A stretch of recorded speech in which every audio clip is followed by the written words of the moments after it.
আজকে আমি দূরে থেকে আপনাদের এখানে এসেছি, রাইটটা বলতে পারবো, কিন্তু কিছু কথা আছে যেগুলো আপনাদের ইমাম সাহেব যখন বলবে তখন আপনাদের কাছে সে খারাপ হয়ে যাবে। যত সমস্যা হচ্ছে ইমাম সাহেবদের, কোরআন হাদিস থেকে আলোচনা করবে, তারপরেও কিছু মানুষের শত্রু হয়ে যাবে। যখন বেনামাজিদের সম্পর্কে কঠিন আলোচনা করবে, সমাজে যারা নামাজ পড়ে না মনে মনে ভাববে যে হুজুর তো জানেই যে আমি মসজিদে যাই না, কথাটা মনে আমারই বললো।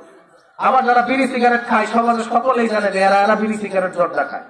এই বিড়ি সিগারেটের বিরুদ্ধে যখন ওয়াজ করবে, এই বিড়ি সিগারেট জর্দা যারা খায় তারা মনে মনে ভাববে যে আমাদেরকে মনে অপমান করতেছে। আবার ফ্লাইট চলে বসে যারা বিভিন্ন জীবত করে, আড্ডা দেয়, ফাহিসা কথাবার্তা বলে, এই সাইকেলের পাশে যাতে ইমাম সবসময় যাতায়াত করে না, দেখে তো ভিতরে কি আছে। ওই বাজারে যে খারাপ কাজগুলো হয় সেগুলো নিয়ে যদি আলোচনা করে, আমি মনে মনে ভাববো যে আমি ওই দিন সাইকেল আসছিলাম, ইমাম সাহেব আমাকে দেখছে, আজকে এই কথাগুলো মনে আমাকেই বলবো। কিন্তু যখন বাইরে থেকে কেউ এসে বলবে, তখন আপনাদের মনে এরকম কিছু আসবে না যে কথাটা মনে আমাকে বলতেছে, কারণ আমি আপনাকে চিনি না, আপনিও আমাকে ভালোভাবে চিনেন না। তখন আস্তে আস্তে ভাববেন যে আসলে মনে কোরআন হাদিস এগুলোই আসলে আমার এগুলো বাদ দেওয়া উচিত।